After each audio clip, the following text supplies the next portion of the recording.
Bonjour, merci, dass ihr das Recruiting TV im Doc-Kanal guckt. Ihr könnt die Sendung auch dauernd auf meiner Homepage www.dasrecruiting.delu gesehen und lauschen. Den Debat über den ganz umstrittenen Traité ACTA stand ohne Zweifel am Mittelpunkt von der letzten Plenarsitzung vom Europäischen Parlament für Sommer, die vom 2. bis 5. Juli zu Straßburg aufgehalten wurde. ACTA heißt auf Englisch Anti-Counterfeiting Trade Agreement. Das ist also ein Traité gegen Contrefaçon. Eigentlich müsste jeder dafür sein, dass man Reis gegen Fälschungen, Imitationen oder Contrefaçungen wehren. Seelen aber hat den internationalen Traité oder einen Akkord für so viel andere Polemik gesucht. Die Europadeputierten die goufen mit tausenden Mailen überschwemmt. Ich muss sagen, ein ganz desagréable Weise für ihre Willen zu überzeugen, gegen das Aufkommen zu sehen. Ich bin dafür ganz froh, bei mir hier am Studio meine Fraktionskollegin Marielle Gallo aus Frankreich begrüßen zu können, für euch zu diesem brisanten Thema etwas zu sagen. Bonjour Marielle Gallo, un grand merci d'avoir accepté de faire avec moi cette télévision, émission hebdomadaire. Vous êtes en tant que juriste particulièrement qualifié pour expliquer l'enjeu de ce traité, puisque vous travaillez sur ce dossier depuis de longs mois. Pourquoi, Marielle Gallo, c'est un sujet qui, au départ, ne devait guère nous diviser. Pourquoi? Parce que la contrefaçon, on est tous quand même contre ce piratage. Mais pourquoi il y a tellement de polémiques? Parce que qu'est-ce qui est précisément le contenu, qu'est-ce qui est tellement controversé dans le contenu de cet accord? Vous avez tout à fait raison. Normalement, logiquement, l'ensemble de nos collègues parlementaires européens est contre la contrefaçon et nous aurions tous dû voter pour ACTA parce que l'objet de cet accord commercial consiste à lutter contre la contrefaçon qui fait des dégâts extraordinaires sur la santé et la sécurité de nos citoyens. Vous connaissez les médicaments contrefaits, les jouets contrefaits, etc. Les cosmétiques. Les cosmétiques très dangereux, oui. Mais même les canapés chinois qui ont donné des boutons à ceux qui s'asseyaient dessus. Donc nous aurions tous dû voter pour ACTA. Et ce qui a mis le feu aux poudres, c'est l'article 27, le seul article sur les 45 articles que comporte cet accord commercial. L'article 27 traite de l'environnement numérique. Oui.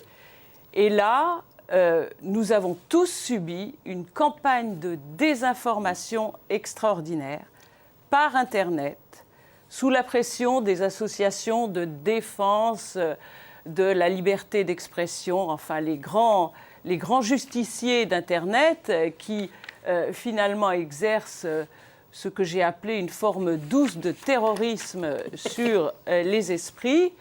Et je dois bien reconnaître que nos collègues ont été fort impressionnés. Ils ont subi des pressions. Alors, c'était du chantage. Bien sûr, les pressions de la rue. C'est vrai qu'il y a eu 2 millions de personnes dans la rue, mais nous sommes quand même 500 millions de citoyens européens, donc c'est très peu de choses. Et donc, nous avons ce résultat qui est tellement catastrophique qu'il en est extraordinaire, puisque 39 seulement de nos parlementaires ont voté pour, dont 25 de la délégation française PPE, et j'en suis très fière. Et comme je l'ai indiqué à la presse tout à l'heure, ça n'est pas la première fois dans l'histoire qu'il y a une poignée de citoyens qui résiste et qui a raison avant les autres. Oui, moi je suis au fond pour cet accord. Évidemment, s'il y a un article qui est mal rédigé, qui devrait être mieux interprété pour être sûr, alors on aurait pu le faire avec un accord, ou comment on dit, oui, une interprétation. Oui, oui. En réalité, ça n'est pas que ce soit mal rédigé, même si moi, comme avocat, je ne l'aurais pas rédigé de cette manière-là. Oui. Mais vous le savez mieux que moi, quand il s'agit de trouver un accord, c'est toujours un consensus. Oui, oui. Et là, nous avons 38 pays qui ont signé cet accord, donc il fallait trouver une rédaction. Aucun l'a ratifié encore. Aucun ne l'a ratifié. Aujourd'hui, l'Union européenne, donc les 22 pays qui l'avaient signé, enfin, entre le moment où ils signent et le moment où ils refusent de ratifier, il s'écoule très peu de temps. Oui, oui. Qu'est-ce qui va arriver maintenant? Oui. C'est que le traité prévoit, l'accord prévoit qu'il suffit de 6 ratifications. Donc, les 11 autres pays qui ont signé l'accord, En dehors de l'Union en européenne. dehors de l'Union européenne, vont le ratifier, probablement. Et donc, eux seront protégés parce qu'en réalité, il faut bien comprendre que ACTA ne crée pas de droit de propriété intellectuelle nouveau. C'était seulement la mise en œuvre des procédures destinées à lutter contre la contrefaçon, le piratage et tout. Il n'y avait pas d'obligation nouvelle.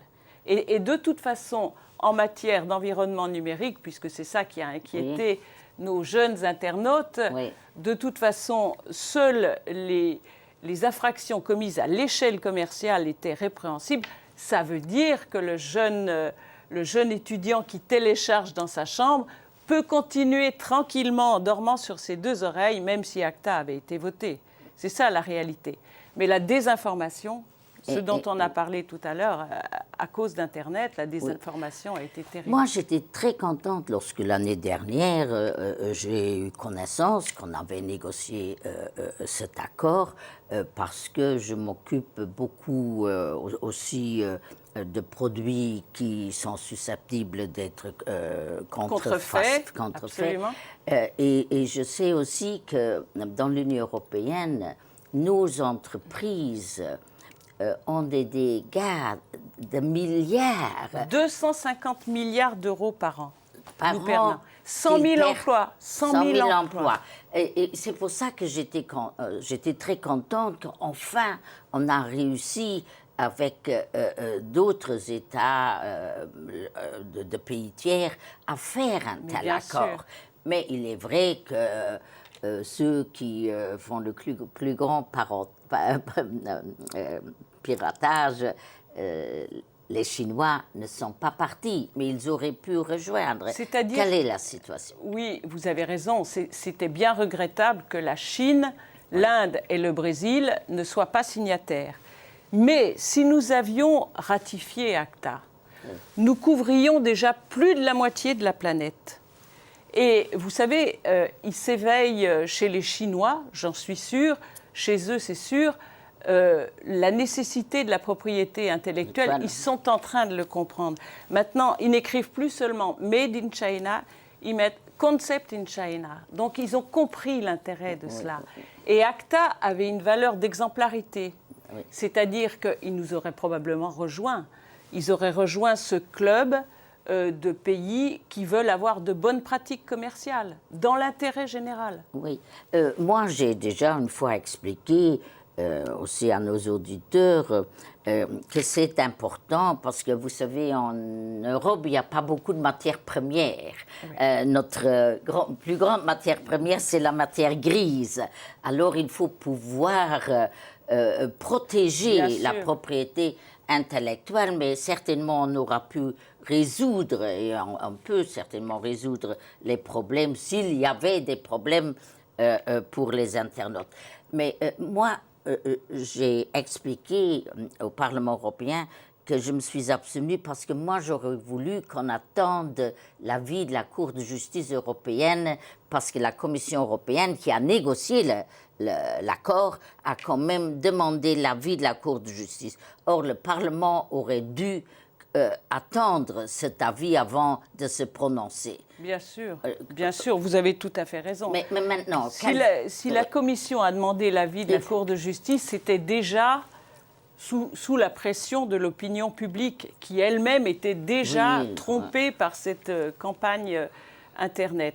Mais c'est vrai qu'il eût été tout à fait normal que nous attendions que la Cour de justice, qui est quand même une autorité indépendante, se prononce et donne des assurances à ceux qui étaient inquiets. Moi, je crois que le Parlement européen aurait bien fait d'attendre cela, parce que maintenant, nous avons l'impression qu'on a cédé, sans avoir cet avis, qui est quand même un avis important, d'avoir cédé à la rue, d'avoir cédé à la désinformation, d'avoir cédé au chantage. Mais quel sera maintenant? La Commission a dit, après le vote, qu'on lui a demandé, elle a dit qu'elle continue quand même, qu'elle ne retire pas cet accord. Quel sera maintenant le sort de l'accord? Pour l'Union européenne, la Cour de justice étant saisie, nous sommes obligés d'attendre la décision de la Cour. Et puis Ce qui est inquiétant, c'est les 11 autres pays qui vont ratifier cet accord et consolider leur procédure contre la contrefaçon. Et vraisemblablement, les contrefacteurs vont se détourner et se replier sur l'Union européenne. Et quand on constatera que la contrefaçon va encore augmenter dans nos pays, je crois que ceux qui ont voté contre ACTA aujourd'hui le regretteront. Oui, et il y a surtout ceux qui ont voté contre, qui sont aussi ceux qui veulent de la croissance en Europe. Or, absolument. Si on veut de la croissance, il faut lutter entre autres contre le piratage et la contrefaçon. Et alors là, je trouve qu'ils n'ont pas été... C'est un peu de schizophrénie chez les socialistes, les Verts, qui veulent être les champions de la croissance, alors que si on veut vraiment sauvegarder les industries européennes et l'emploi, alors ils votent contre pour... Mais c'est de la démagogie. Ils m'ont parlé des jeunes, mais les jeunes, ils ont intérêt à ce qu'on développe notre économie pour avoir des emplois. Oui. Évidemment. Enfin, nous avons pris nos responsabilités. Absolument, oui. Même si moi j'ai été beaucoup insultée sur mon Facebook, il y a même quelqu'un, un vert, qui a dit qu'il faudrait me mettre politiquement ad acta. Probablement parce que j'ai un certain âge, mais je trouve aussi que l'expérience en politique est aussi utile et certainement plus utile que la désinformation qu'il pratique. Merci beaucoup, Marielle Gallo, d'avoir informé nos auditeurs. Merci auch, dass ihr no geluisterd habt. Dat is geschwet.